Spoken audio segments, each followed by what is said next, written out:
Have you ever sat, looked at your bookshelves? So I've got one either side. You can see one of them in view, the other one's out of view, but I've got, they're identical. But have you ever looked at your bookshelf and gone, oh my gosh, because you just know you haven't got the time, or even if you've got the time, you haven't got the headspace to go through that material. A term that I came up with, I'm not saying I originated it, but I first used it and I hadn't heard anyone else use it at that point. They may have done, I just didn't hear them.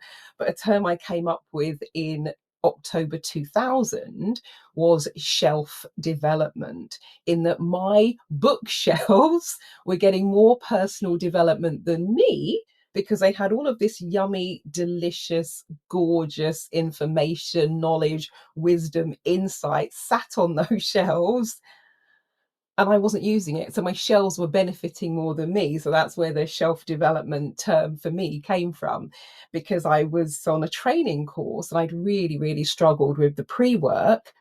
And during that course, the person who was leading the workshop was quoting facts, figures, names, dates, places, just reeling them off. And somebody put their hand up. I was on my NLP practitioner course, and somebody put their hand up and said to the trainer, David Shepherd, and I'm actually going to be running some photo reading trainings for David Shepherd in the coming months in Manchester. So if you're interested, if you're a Manchurian, I think that's where or is that the Manchurian candidate? You know what I mean. Mancunian, sorry, Mancunian. That's the one I was looking for.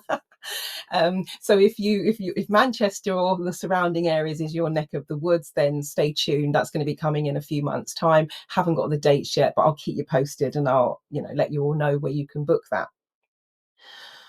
But David, then somebody said, well, to David, how do you read? How do you read? Keep up to date. How do you know all this stuff? How do you keep up to date with all the information, the data, the facts, the figures? And he said, well, I read 20 to 30 books a month. I leaned to the person who was sitting next to me. I didn't really know her that well at the time, but she's now a very good friend of mine. Some of you know Gina. So I leaned over to her and I said, well, he obviously doesn't get out much. And we had a little giggle. But then I was thinking, well, hold on a minute, 20 to 30 books a month at that time, even though I was studying to be a chartered accountant, there were core textbooks for the training. There's one for each module. And I'd done a business degree at that point and a postgraduate marketing diploma. And I'm like, even with all of that under my belt, I'm not reading 20 to 30 books a month. And I know many people don't read that in a year. So the question was then, well, how do you do this? Because he was teaching me, and I worked for that training company the following year. Now, personally, I was in the room about anything from 12 to 15 hours a day. David was similar. And we would sometimes do 29-day straight runs, and then we would, like, let's say, run a practitioner, then a presenting magically, then a secret of creating your future, and then a master practitioner, because it makes sense once you've hired. It's a major logistical exercise to get the room set up for 60, 70 people, and all of the equipment that takes, not just the AV but everything else, the library, because we had a resource table at the back. So it made sense. You hire the venue and then you just stay there and just keep going. So we'd do 29-day straight runs. I get a day off, in between that. One day, maybe a day and a half, but not much. So with that kind of schedule, how is somebody reading 20 to 30 books a month? So that was the next question that was posed from the audience to the trainer. He said, I photo read, and he pointed to the resource table, the back of the room, because there was a resource table. And I was like, so everybody looks, and I was like, oh my God. Now, this was in October 2000. I purchased the photo reading cassette tapes. There were cassette tapes back in the day. And that's the original. Hold on. See if I can do that. Ooh, without collapsing the whole shelf. And carefully. Here we go. So this is the original set that I purchased in 1998. Now, of the tapes in here, what we got 8 tapes. Of the 8 cassette tapes, how many do you think I listened to? You can put your answers in the comments, you can put your answers in the chat. So I purchased it in 1998 because at that time I was studying to be a chartered accountant, but I was really struggling because in my 20s I was diagnosed with what was thought to be early onset Alzheimer's. I had a medical treatment that went horribly wrong, and my doctor said there's nothing more he can do for me. And I said, look, I'm just sitting in exams. My mind is blank, even though I've been revising and reading things over and over and over and over and over and over and over and over again. It's not sinking in. And I know this because with one of the ACCA textbooks, they're great big things like, mini telephone directories, A4 size, UK A4 size. And so what I do is I'd get put a little pencil annotation at the beginning of the chapter, because there's always a blank page index telling you what's coming up in that chapter. So I just put a little annotation, the date that I'd last read it. So I'm reading a particular chapter. I went straight to the information, read it, completely new to me, never seen it before. Also, I thought, I then went to the first page to make a note of the date that I'd read it. And there were already three or four entries, but definitely three, probably a few more. But there were 3+ entries where I had already read that chapter. And I was like, Houston, we have a problem. This is not normal. And I knew it wasn't normal because when I did my business studies degree before the medical treatment, I was absolutely fine. I was somebody who would because I was working several jobs at the time. And I was living in the Midlands, in Coventry. I had a Saturday job in London, in Kensington, W8. And I started, 8:30, had to realistically, I'd be there by 8 a.m. And I lived in Coventry. So I was busy. And then I had an evening job working at an airport doing, well, some of you have never heard of telex machines, but telex, faxes, doing airway bills. My schedule was packed, and I still basically got a first class degree. I say basically because if had my marks not been downgraded for my final project to bring them into alignment with everybody else's and anyone who did shoddy work, I would have got a first class business studies degree, even though I was pretty much, because I also had a part-time job at Birmingham University. I was the director's PA for an MSc engineering course. So when you add up all the hours, I was pretty much working full time and doing a full-time degree. Now, the way his name was Frank, who was I haven't thought about Frank for years. Oh my God, he was lovely. But Frank was the one who ran the engineering degree. And so because I was free on a Wednesday afternoon, I had just one lecture in the morning. So I used to work pretty much I did a full day because I just worked later, start later, work later.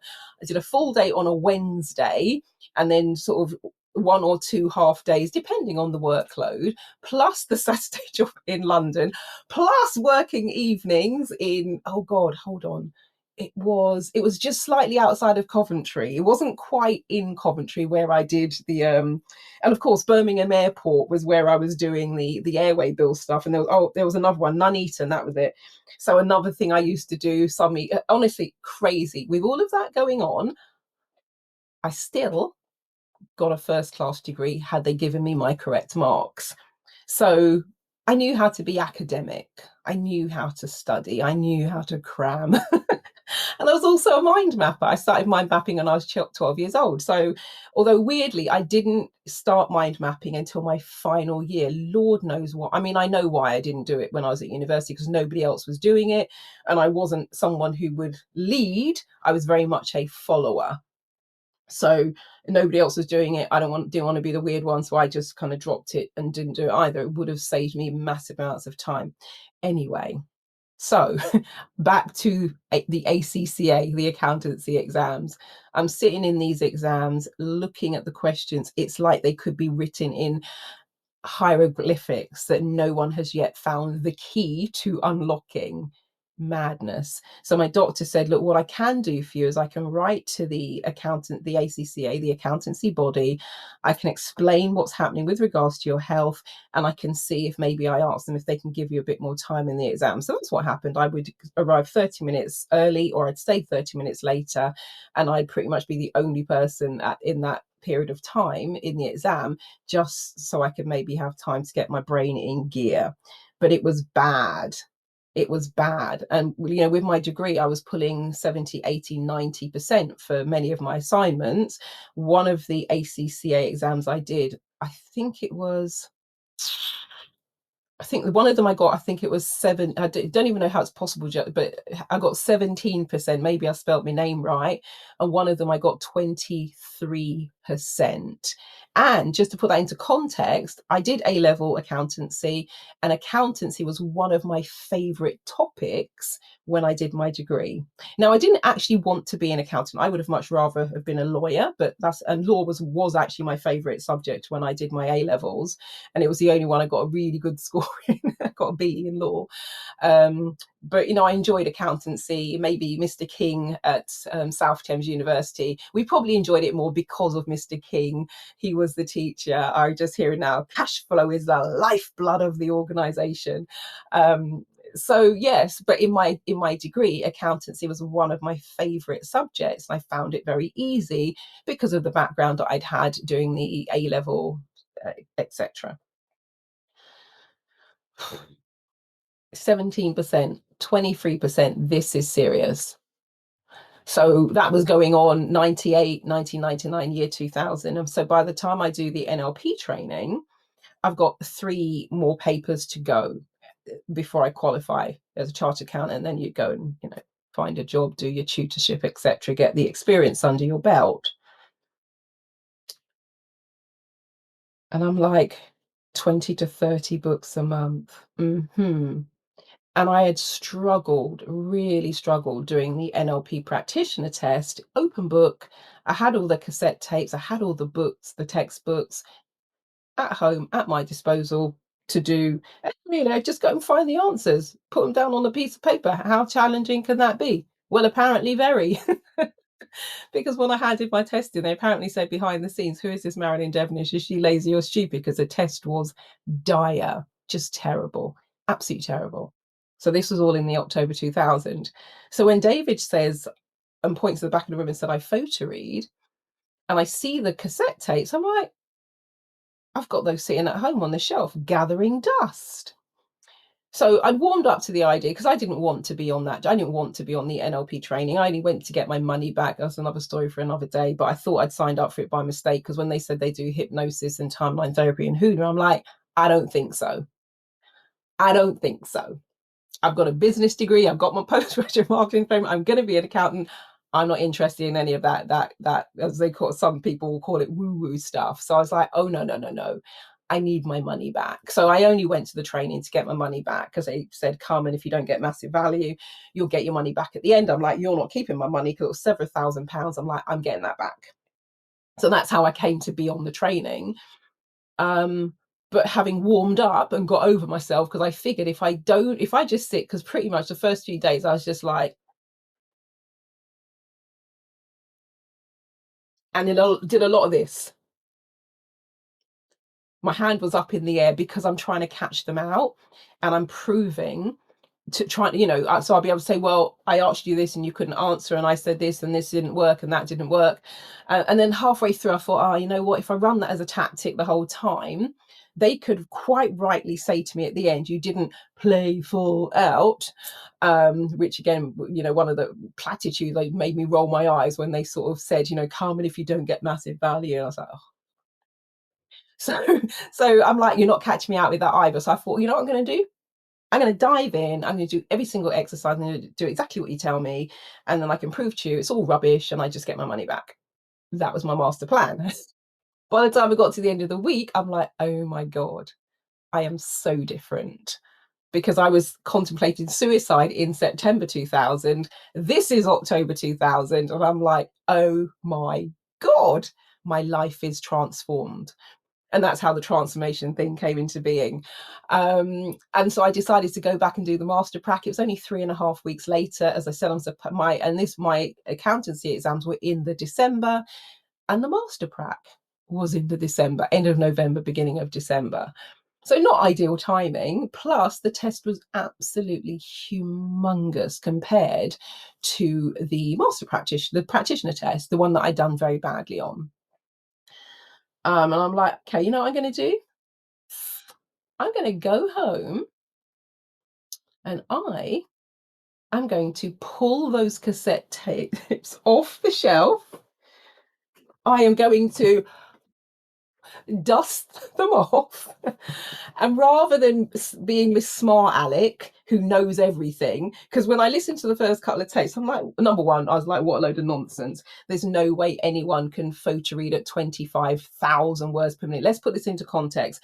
Average reading speed is probably about 343 words per minute, or thereabout, give or take, 100 or so. But even if we just said the average reading speed is 500 words per minute, when you compare that to 25,000 words per minute, I was like, oh, no, no, no, no. This must be just marketing hype.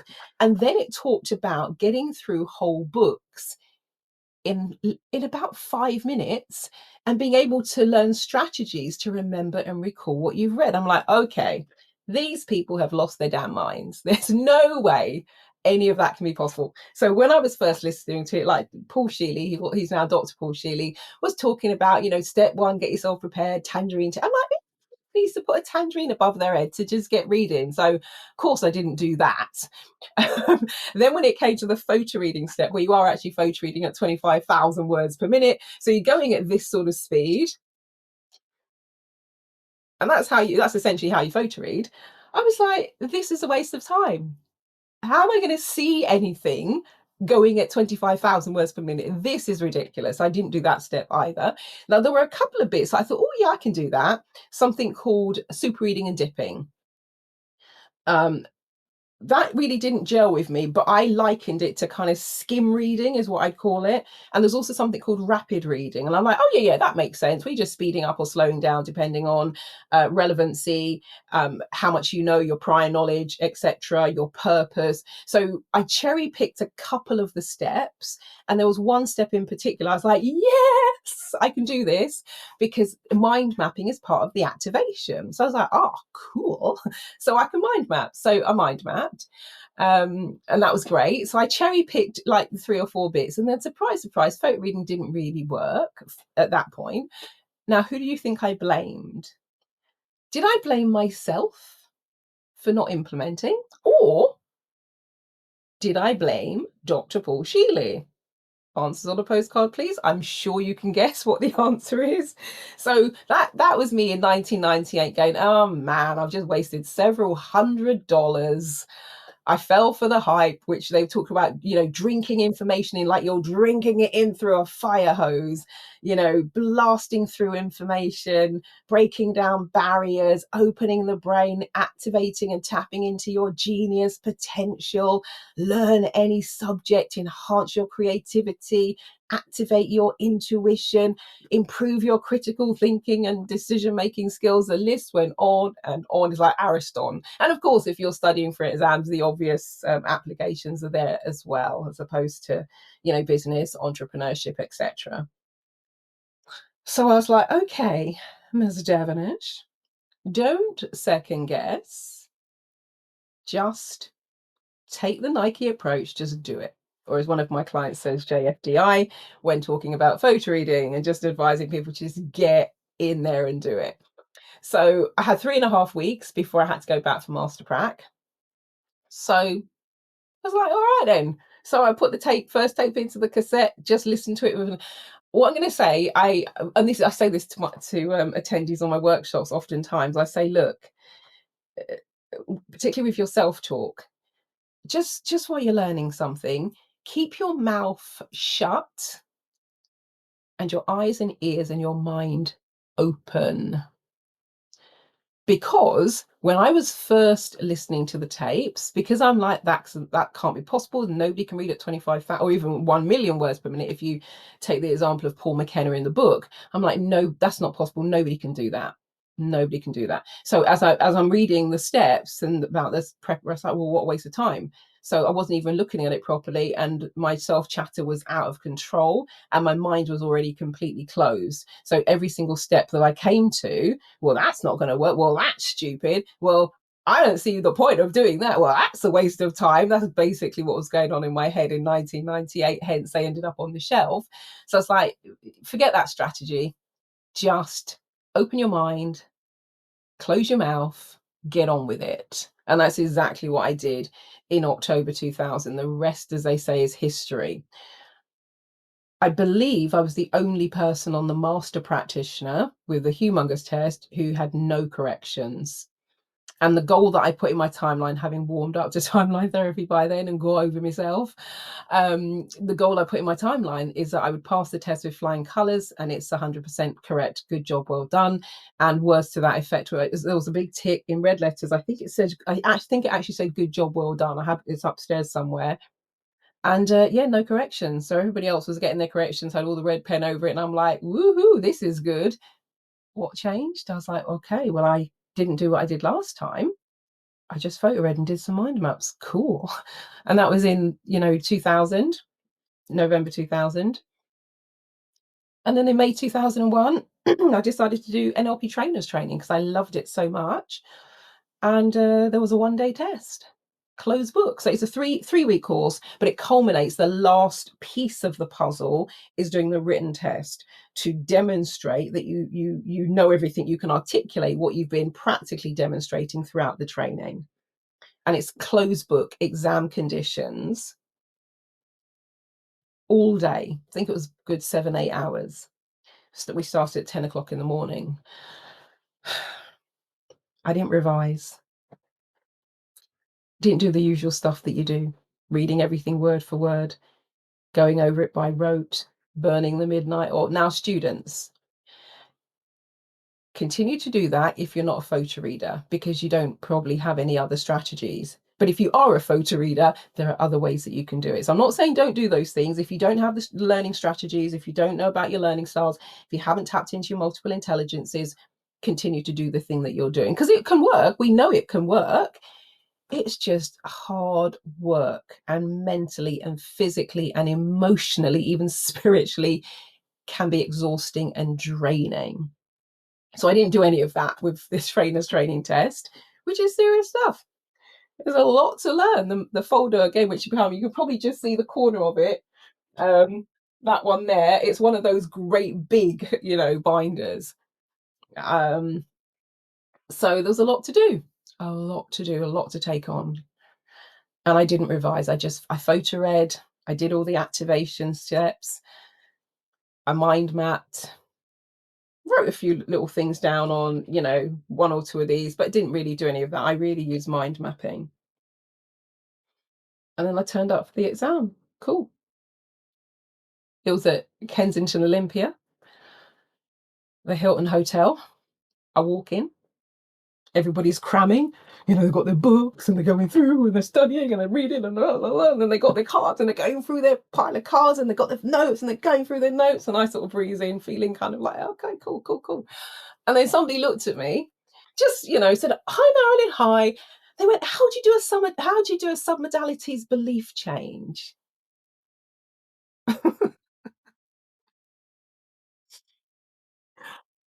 So then they looked at me, um, and they're asking about submodalities belief change and also anchoring, because there's a little acronym ITERM. I didn't know.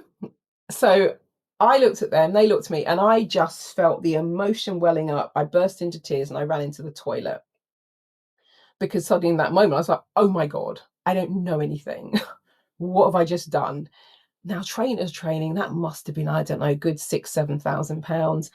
And if I hadn't have passed everything else in terms of the practical, the demonstrations, the coaching exercises, the training segments, teaching segments of photo reading and all that sort of stuff, and the verbal questioning and Q&A, but if I then failed the written, all of that I'd done in the previous 3 weeks would have just gone down the drain. So I run into the toilet. I'm doing the Oprah Ugly Cry. Somebody who was in my coach, because we broke down into little coaching group cohorts, who saw me, Deborah Price, some of you might know her. She followed me and she saw what happened, and she followed me into the toilet. She said, are you okay? What's going on? And I'm like, I didn't revise and I don't know any, doing the, really. And people are coming in to use the bathroom and they're kind of looking a bit sheepish, like, oh gosh, what's going on? And every time they flushed the toilet, I could just feel and see all of my thousands of pounds and dollars going down the drain. because I'm like, I've at the last hurdle, I've thrown the game. What was I thinking? And this is like half an hour before the exam is due to start. So, I go out of the toilet, my face all puffy, eyes red, etc. And I sat in the room and I was sitting on the right hand side near about, I don't know, felt like about 5 or so rows from the front. And I thought, I've got probably 3 choices here. I could just continue to cry through the whole exam and accept my fate for not revising and reading in the traditional way. Or I could just do some stuff, but just let my mental chatter get the best of me. I can just spend the whole next 6-7 hours, whatever it is. Hang on, yeah. So let's just say 7 hours. But I think it was 8. But let's just for let's just say 7. Or I could just spend the whole time beating myself up and telling myself what an idiot I have been for not doing the traditional thing. Or door number 3, I could do what I've been practicing at home with the photo reading. I could get into the flow state, activate, do the thing where you activate left and right brain. So that it's photo reading is called the whole mind system. And it's about whole mind, whole brain learning. And it's called that partially for that reason, because we're activating left and right brain rather than just using that tiny little analytical bit and operating from the usual stressful state, because we're in the flow state, we're in the accelerated learning state.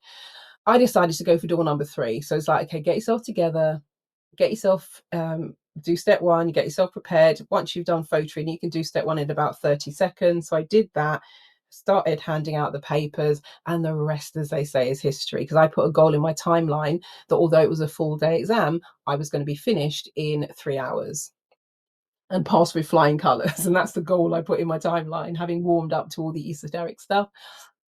So, yeah.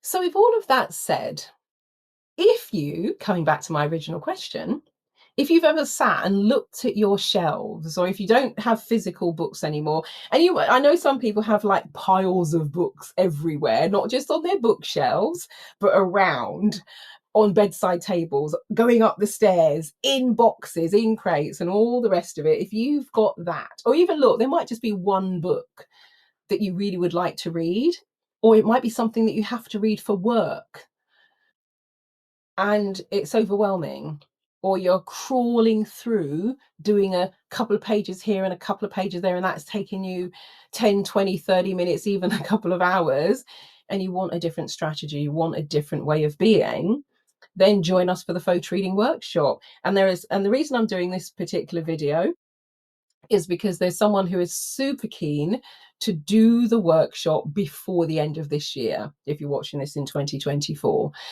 And we're either looking at next weekend or the first weekend of December. Now, the first weekend of December is probably looking more likely because it's Friday now, and we'll be talking about starting next Friday. So technically it's 3 days. We normally start the Friday afternoon, and then we do all day Saturday and all day Sunday. It's in central Watford, so you have to be in the United Kingdom. For those who are abroad who think, oh my God, this sounds amazing, there are online options that you can utilize.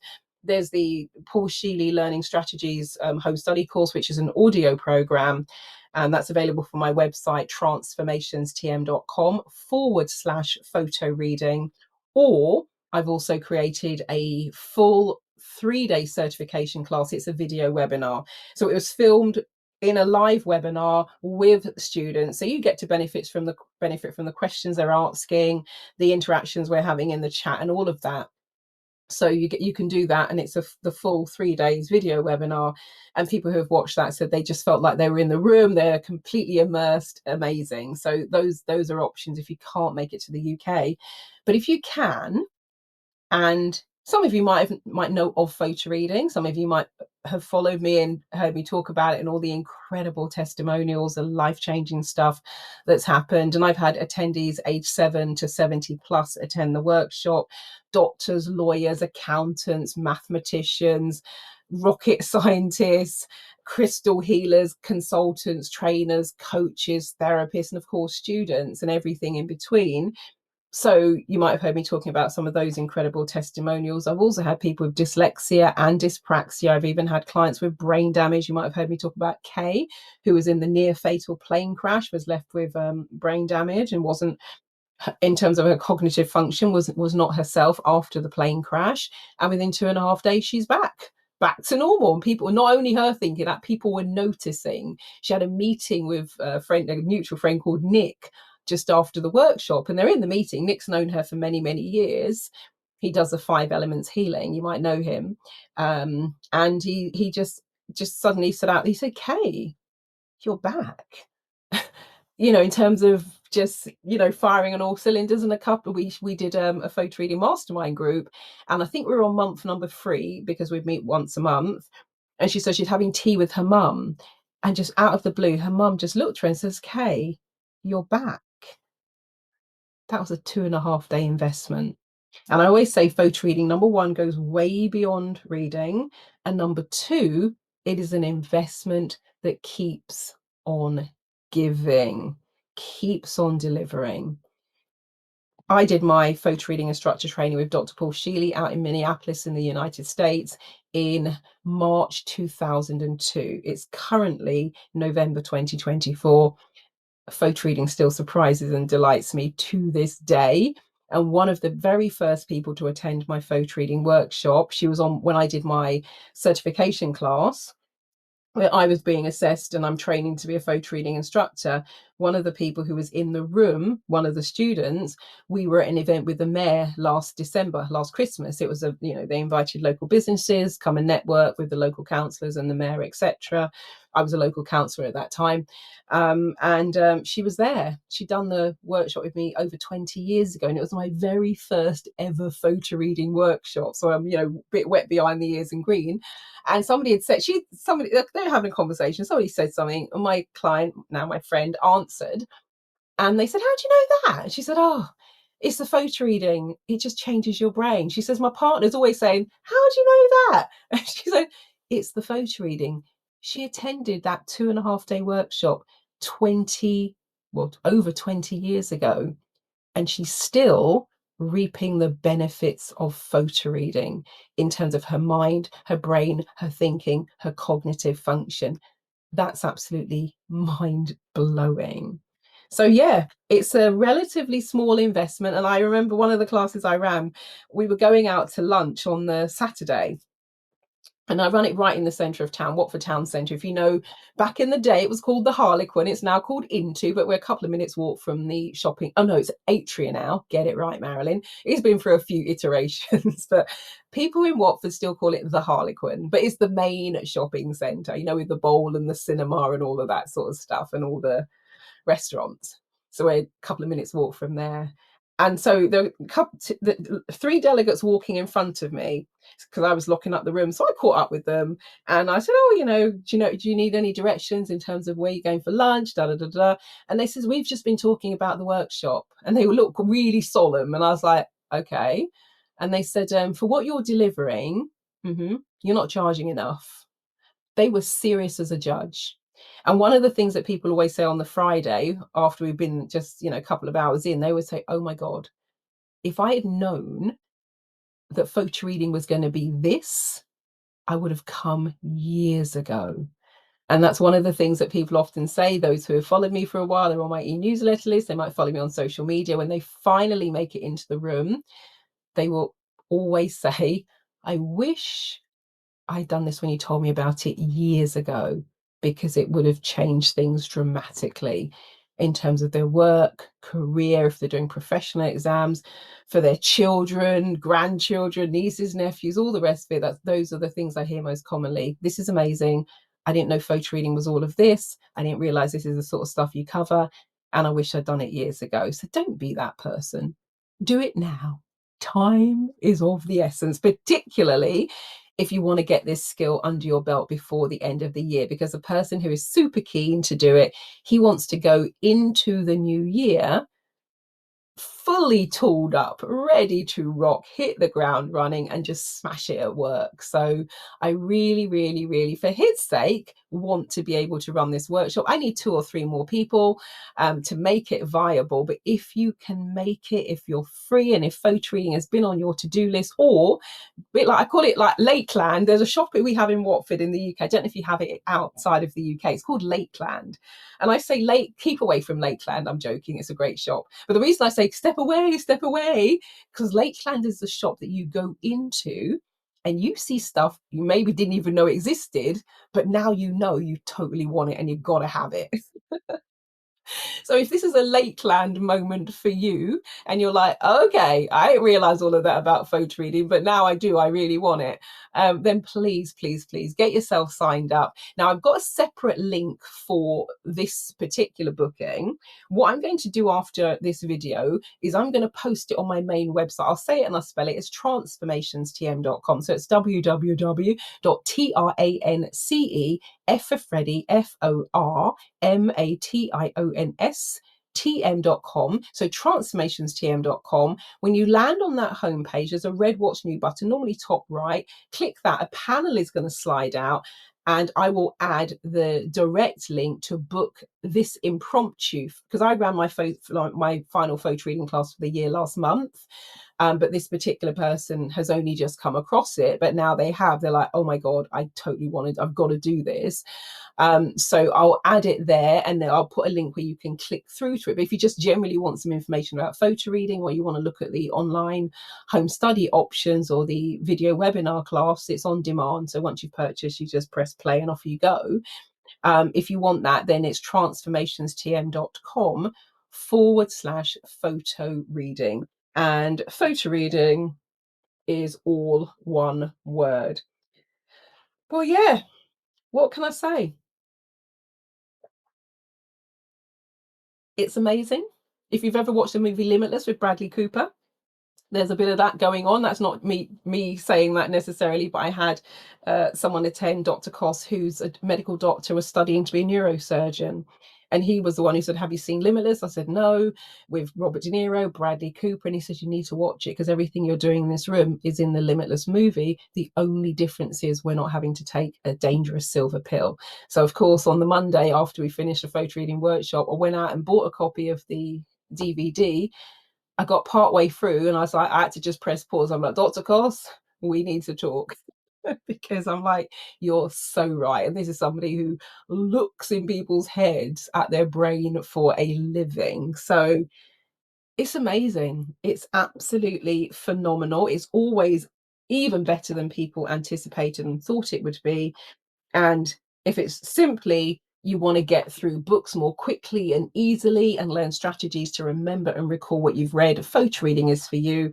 And if you're interested in a lot of what I call the other bonus stuff about the critical thinking, the decision making, the memory, the recall, if you're a public speaker and a trainer, being able to take the information on board and deliver it eloquently without having to kind of keep, stopping and reading your notes, absolutely brilliant for that. And of course, if you're a student, school, college, or professional postgraduate exams, it's of course amazing for that as well. So yeah. And if you might go, no, not for me. However, if you know someone who could benefit from photo reading, then please feel free to share the details with them, share the links. If you think they could be up for doing it in an impromptu start either next weekend or the first weekend of December, definitely put them in touch, or send the link to this video.